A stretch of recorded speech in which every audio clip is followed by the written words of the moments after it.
Hi guys, Kevin here. I wish you could join me today because I'm getting ready to make garlic scape pesto. If you don't have hardneck garlic in your garden, don't worry. You can buy garlic scapes at almost any farmer's market from mid-June through mid-July. Alright, garlic scapes are these curly green shoots that emerge from autumn planted hardneck garlic. I planted this garlic last October, and what you want to do is cut the scapes because they draw energy away from the bulbs that are developing below. By removing the scapes, you'll end up with bulbs that are up to 50% larger than if you had left the scapes on the plants. Now, I cut about 20 or so scapes earlier this morning when the temperature was about 75 degrees. It's now about 92 degrees, and I'm here in the shade. When you cut the stalks, you want to cut all the way down to the base of the stalk, like this. Yeah, I first learned about garlic scapes back in 2012. I think it was the first year I had grown hardneck garlic, and I wondered, what on earth are these curly things? And I ran down to the computer, typed curly green shoots from hardneck garlic, and turned out they were called garlic scapes, and I read that they are absolutely delicious. They are slightly sweet, they are mild tasting, they have only a hint of garlic. In other words, they don't have the stinging bite of a raw garlic clove.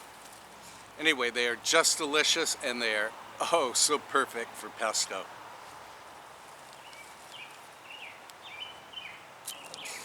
Here's my stash of scapes. Let's head inside and make the pesto. So what I do is take 10 or 12 of the scapes and cut them into, roughly 1.5 to 2 inch pieces. I'll just do a couple of them for you. And I want to show you, this here is the seed pod. Or I guess the flower. This is where the flower would emerge. And you do want to use this. It is delicious.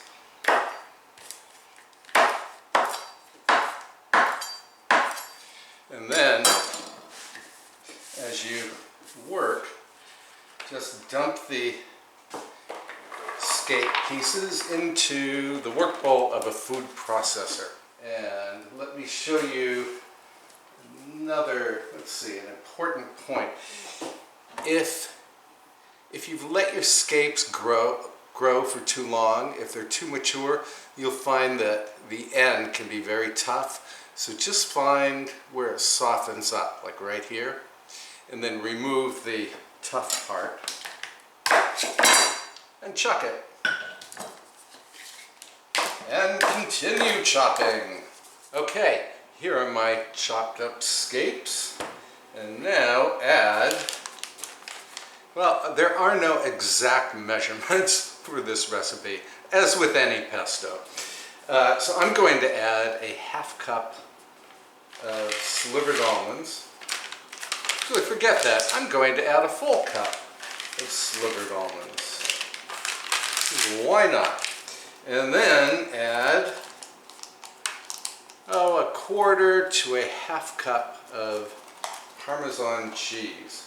And as you can see, I am measuring this very carefully. And then put the lid on. Let's see if I can do this right. Yep. And then pulse until the mixture turns fairly smooth. So that was what, 30 seconds or less? This is what it looks like. And oh boy, it smells terrific. And then I'm going to add about a sprinkling of salt, not too much because there's salt in the Parmesan cheese, and a few grinds of black pepper, and then put the lid back on. Then turn the machine on and add, well, you want to add enough olive oil to achieve whatever consistency you want. And here I am aiming for a very thick pesto. You know, something in which I can dip crackers. So we'll start with this half cup and see what happens.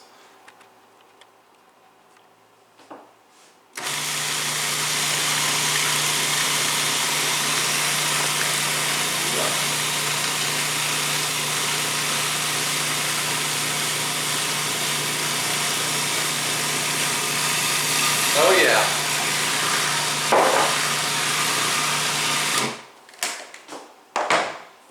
Oh, this looks good. Let me move the camera down so you can see. This looks terrific. Let me grab a spoon.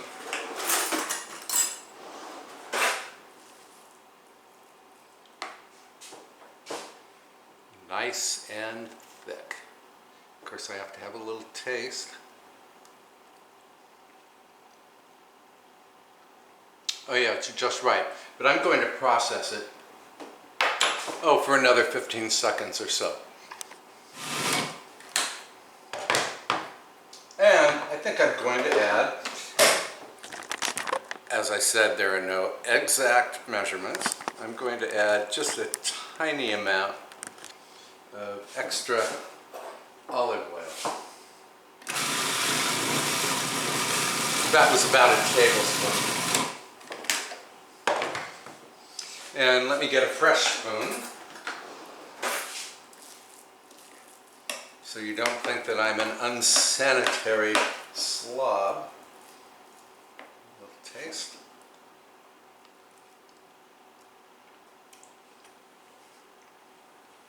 Bingo. Oh my God. Oh, this is just too good to describe. And into a bowl it goes. Wow. It's something. And I really love the fact that my garden is feeding me these days. Okay. And then we need some crackers. Here they are.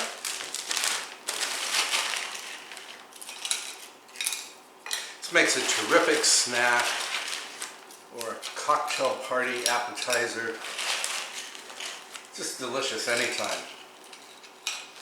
Oh, and I forgot to mention, for the very best flavor, cover this with plastic wrap and pop it in the fridge overnight.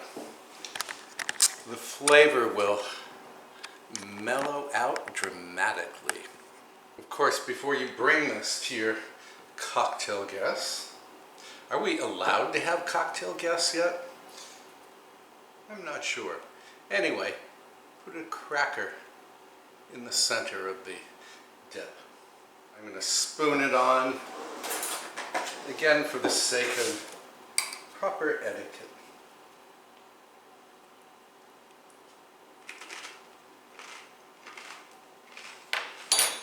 Yeah.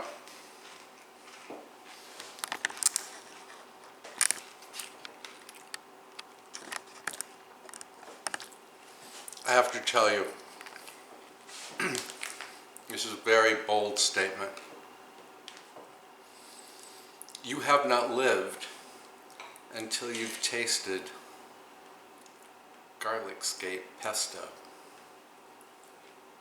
And again, you can find garlic scapes from mid-June to mid-July at just about any farmer's market. Probably places like Whole Foods sell them.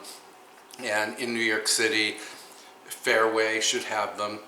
So, and of course, if you grow hardneck garlic, you will already have them in your garden. And you don't have to use garlic scapes exclusively for pesto. You can chop them up, you can stir fry them, and then throw them over pasta. There are a lot of uses. Another good thing about the Scapes is that you can freeze them. Just chop them up, put them in a Ziploc bag, press the excess air out, seal, and freeze. They'll stay wonderful all winter, and then you can have the taste of late spring and early summer in January or February.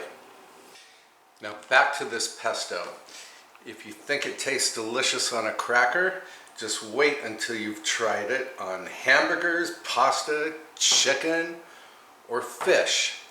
It can even make a boring old cod fillet taste like a culinary masterpiece. Oh, how I wish you were here to join me for a cocktail and this wonderful garlic scape pesto. I hope you'll give it a try someday.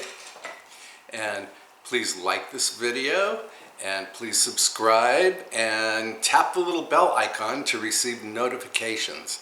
I will see you very soon with another delicious recipe. Bye for now.